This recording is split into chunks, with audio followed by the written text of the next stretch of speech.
It was just a regular evening when I came home. The weight of the long day at work was still fresh, and my tired feet could feel every step as I climbed up to our small apartment on the third floor. The familiar scent of our home greeted me, and for a moment I hoped for a quiet evening. But that hope was quickly shattered as soon as I opened the door. I found Mark, my husband, lounging on the old brown couch. He had the remote in one hand and a half-empty beer in the other. The TV was blaring some show or another, but Mark's focus shifted to me as soon as I stepped in. "Betty," he started, not even greeting me. "I want a pie tonight." I blinked in surprise. "Mark, I just got back from work and I'm really tired. Can we have it tomorrow instead?" He didn't look happy. "You're home now, aren't you? So make a pie. It's not that hard." I sighed. I remembered my mother always said to be understanding and accommodating, but sometimes it felt like it was always me doing the accommodating. Nevertheless, I headed to the kitchen, deciding that making a pie might be the quicker route to peace. The apartment wasn't big, just a single bedroom, a living area combined with a dining space, and a small kitchen. I quickly gathered the ingredients, hoping to finish the pie as soon as possible. As I was rolling out the dough, Mark strolled into the kitchen. "Make sure it's apple and none of that store-bought crust stuff," he instructed. I nodded, not trusting myself to speak. We had store-bought crust, but I knew better than to use it. Now I made the pie from scratch, just like he wanted. It took me a good hour to prepare everything. The aroma of the baking pie filled the apartment, and for a moment, everything felt cozy and right. I dared to hope that maybe, just maybe, this pie could be the start of a pleasant evening. But when the timer went off and I took the pie out, letting it cool on the counter, my hopes were dashed again. Mark was back in the kitchen, barely waiting for the pie to cool down before taking a big slice. After a few bites, his face contorted in displeasure. Without a word, he picked up the plate and threw the pie slice onto the floor, where it landed with a sad splat. "That was terrible," he spat out. I was stunned. All my efforts, all the care I put into that pie. And this was the reaction I got. Tears filled my eyes, but I tried to hold them back. What was wrong with it? I managed to ask. I said tentatively. "Everything?" he replied curtly. "You should know better." I didn't know what to say. I felt so small, so insignificant. The shattered pie on the floor seemed like a reflection of our relationship, broken and messy. Feeling defeated, I cleaned up the mess, the weight of years of unhappiness pressing down on me. It wasn't just about the pie. It was about everything. The lack of appreciation, the constant demands, the way Mark looked at me or didn't look at me. All of it. That night, I knew I needed a break. I couldn't stay in that apartment. I needed to be with someone who understood, someone who cared. That's why I turned to William, my brother. He had always been my rock. Grabbing my bag and leaving the mess behind, I decided to spend the night at his place. William's home was a cozy 2-story building with a small garden in the front. I didn't even have to knock. He must have heard my car because he opened the door before I reached it, his face filled with concern. "Betty," he started, pulling me into a comforting hug. "What happened?" Tears streamed down my face as I mumbled. "He threw the pie, Will. The pie I made after a long day at work. He just threw it on the floor." William led me inside, settling me on the soft couch in his living room. "Tell me everything," he urged, handing me a cup of hot tea. Sipping the warm drink, I began to recount the events of the evening. As I spoke, memories of the past also surfaced. "It wasn't just tonight, Will. It's been this way for years. I always thought things would change, that he would change. Remember when we first met at Jenna's party? He was so charming then, I reminisced. William nodded. I remember. But Betty, people can put on a facade for a while, but their true colors always come out, you know. I continued. When we first got married, everything was great. We'd go on dates, laugh, talk for hours. But as the years went by, he changed. Or maybe I just saw the real him. William's face tightened. He didn't start off this way. I shook my head. No, we'd have our disagreements, but it was never like this.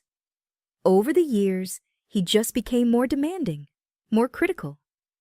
I don't know when I started feeling like I was walking on eggshells around him. William sighed deeply. You know, Mom and Dad had their issues, but Dad never treated Mom this way. I know, I replied, tears forming again.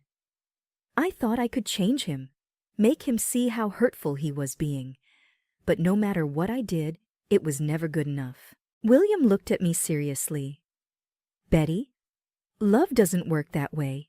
You can't change someone who doesn't see a problem in their actions. I looked down, taking another sip of my tea. I remember when Mom and Dad would argue, but Dad would always apologize, always make up for it. Mark never does. There was a pause, then William said, Betty, you deserve better. Remember when we were kids, we promised each other we'd always be there? I'm here for you now. You need to think about yourself, your happiness. I nodded, taking in his words. The realization was growing within me. This wasn't the life I envisioned for myself. I deserved respect, love, and care. And it was clear I wasn't going to get that from Mark. You're right, I finally admitted. I can't keep living like this. It's time to make a change. William squeezed my hand. I'll be with you every step of the way. The morning light filtered through the curtains of William's guest room. I stretched, feeling more rested than I had in a long time. The decision to divorce Mark had brought with it a mixture of relief and apprehension. Walking downstairs, I found William already up, making breakfast in the kitchen. Morning, sis, he greeted with a warm smile. Good morning, I replied, pulling up a chair at the dining table. He placed a plate of scrambled eggs and toast in front of me. You need to eat. Big day today, he said. I nodded, taking a bite. I'm nervous, Will, but it's the right thing to do. He sat across from me, sipping his coffee. It's never easy, but remember, you're doing this for yourself, and I'm right here with you. After breakfast, William drove me to the lawyer's office. As we parked, I took a deep breath, bracing myself for the steps ahead. Inside, we were greeted by Mrs. Harris, a stern-looking woman with sharp eyes. But as she spoke, her kindness shone through. Betty, I understand this is a difficult time for you. My job is to guide you through the legal process and make sure your interests are protected, she said. Thank you, I whispered, feeling grateful for her support. The meeting was long, filled with paperwork and legalities. Mrs. Harris explained everything patiently, ensuring I understood my rights and the process ahead. As the days turned into weeks, life became a whirlwind of appointments, meetings, and paperwork. Mark, to my surprise, remained silent throughout this time. He neither signed the divorce papers nor contested them. He simply seemed to have disappeared. This silence was unsettling. One evening, while sitting with William in his living room, I expressed my concerns. It's strange, Will. Mark hasn't reacted at all. No calls, no messages, nothing. It's like he's vanished. William looked thoughtful. It is odd, especially given how he was earlier. But maybe he realized his mistakes and wants to move on. I hope so, I sighed, though a nagging doubt lingered. Life continued its pace. I started looking for a new place to live, wanting a fresh start, a home where I could rebuild my life without the shadows of the past. After a few weeks of searching, I found a beautiful house.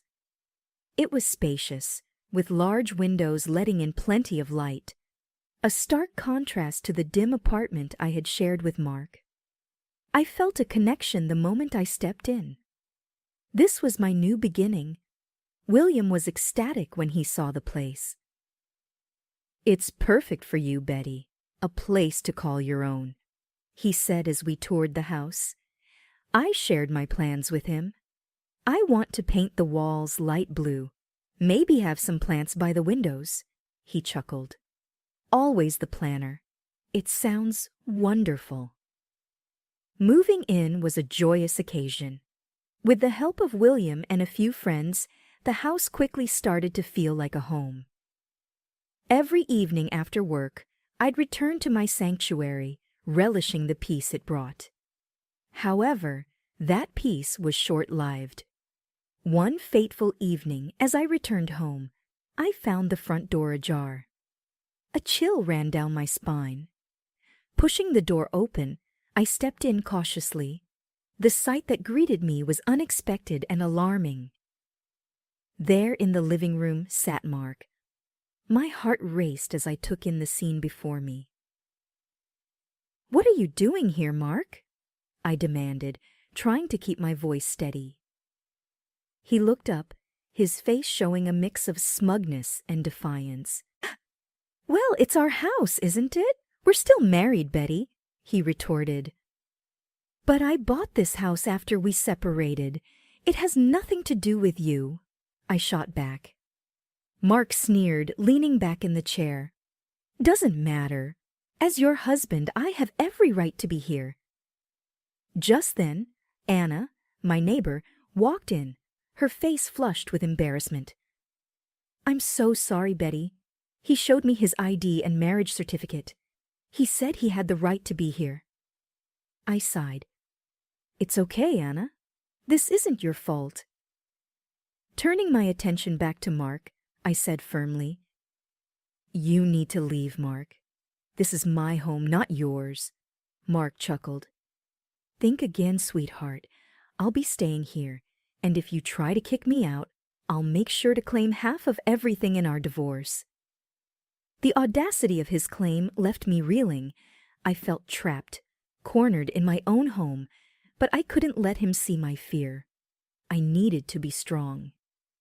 "Fine," I said, trying to sound calm.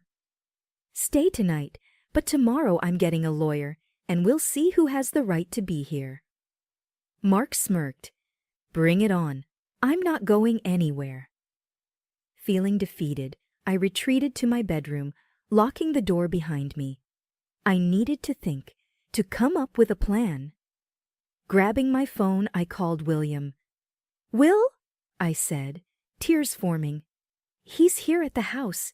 He says he has a right to it." William's voice was filled with anger and concern. "Stay calm, Betty. I'm on my way. We'll sort this out." Hanging up, I tried to calm my racing heart.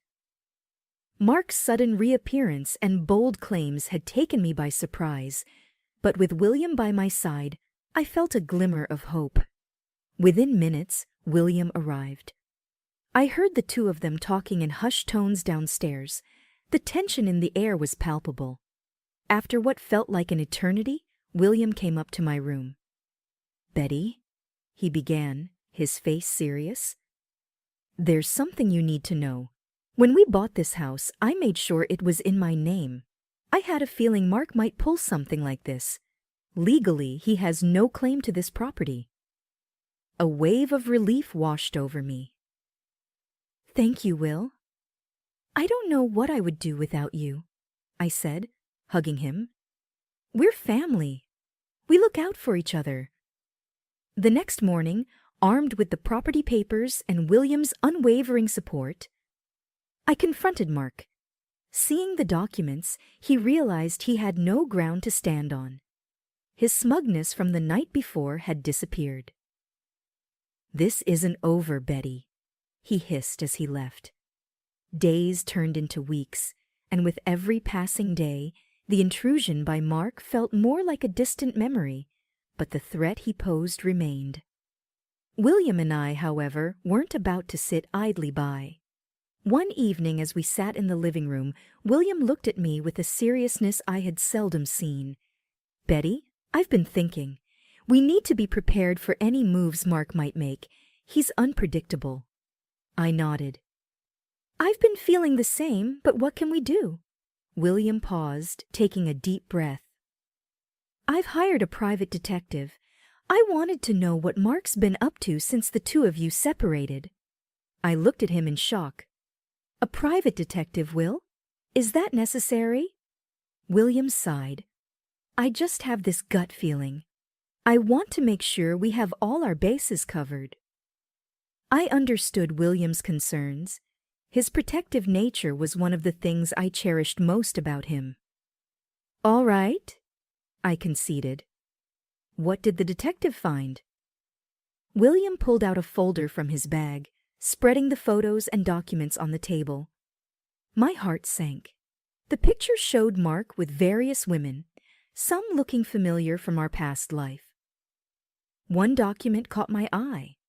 A police report filed by a woman against Mark. "He did this," I whispered, disbelief evident in my voice. William nodded gravely. "It appears Mark's activities haven't been on the straight and narrow. This could be our leverage if he tries to make any more moves against you. We can use this against him." I felt a whirlwind of emotions: anger, sadness, betrayal. "I can't believe he sunk this low," I said. William put a reassuring hand on mine. "We'll get through this, Betty. Together." A few days later, our preparation proved to be fortuitous. A letter arrived from Mark's attorney, making wild claims and threats about taking me to court for supposed shared assets and conjuring up fabricated tales about our life together. Reading the letter, my hands shook, but William, ever the pillar of strength, looked at me and said, "We're ready for this, Betty. We've got evidence he can't intimidate us with." With William's support, we met with Mrs. Harris again. As she read through the letter and went over the evidence we had against Mark, her face remained unreadable. After a long pause, she finally said, "We have a strong case here. Mark's claims are baseless, especially with the evidence we have. We'll counter this, don't worry." Relief washed over me, but the idea of facing Mark in court was still daunting. William, sensing my anxiety, squeezed my hand. "We've got this. I won't let him hurt you anymore." The counter-move was set in motion. Mrs. Harris swiftly drafted a response highlighting Mark's activities and questioning the credibility of his claims. The ball was now in Mark's court. Every day after that was a game of wait and watch. William and I spent many evenings going over the possibilities, preparing for any scenario. Through it all, William's unwavering support gave me the strength to face each day. It was a rainy Tuesday evening when the knock echoed through the house. With a look of mutual surprise, I went to open the door. Standing there was a woman, soaked to the bone, her eyes red from crying. "Are you Betty?" she asked, her voice shaky. I nodded cautiously. "Yes, who are you?" She took a deep breath. "My name is Jenna. I was involved with Mark." My heart skipped a beat. "Come in," I said, motioning for her to enter. Once seated, Jenna began her story. "I met Mark a few months ago. At first he seemed charming, but soon he started showing his true colors. I heard about you, about his past, and I thought I should come and warn you." "Warn me?" I thought. What could be worse than what I already knew? Jenna continued, tears streaming down her face. "He became aggressive, possessive. He said things about you, about how you'd ruined his life, and he wanted revenge." William's face darkened. "What kind of revenge?" Jenna hesitated, looking down. He talked about ruining you financially, said he had friends who could make it happen. The room was silent for a few minutes, the gravity of Jenna's words sinking in. Finally, William broke the silence. We need to do something about this. We can't let him continue to terrorize people. I nodded in agreement, feeling a newfound determination. We need to expose him. Let everyone know who he really is. Over the next few weeks, with Jenna's help, William and I gathered more evidence against Mark, from his financial misdeeds to his numerous affairs. The depth of his deceit became apparent. It wasn't just me he had hurt. There were others, just like Jenna. With everything we had, William suggested we go to the police. It's time he faces the consequences of his actions. Walking into the police station, I felt a mix of fear and hope. Would they believe us? Would they take action? Detective Rogers was assigned to our case. As we laid out our evidence, he listened intently, occasionally asking questions. Finally, after what felt like hours, he spoke. This is substantial evidence. We'll investigate further, but from what you've shown, it's clear that Mark has been involved in illegal activities. The next few days were a blur. The police acted swiftly, arresting Mark on multiple charges.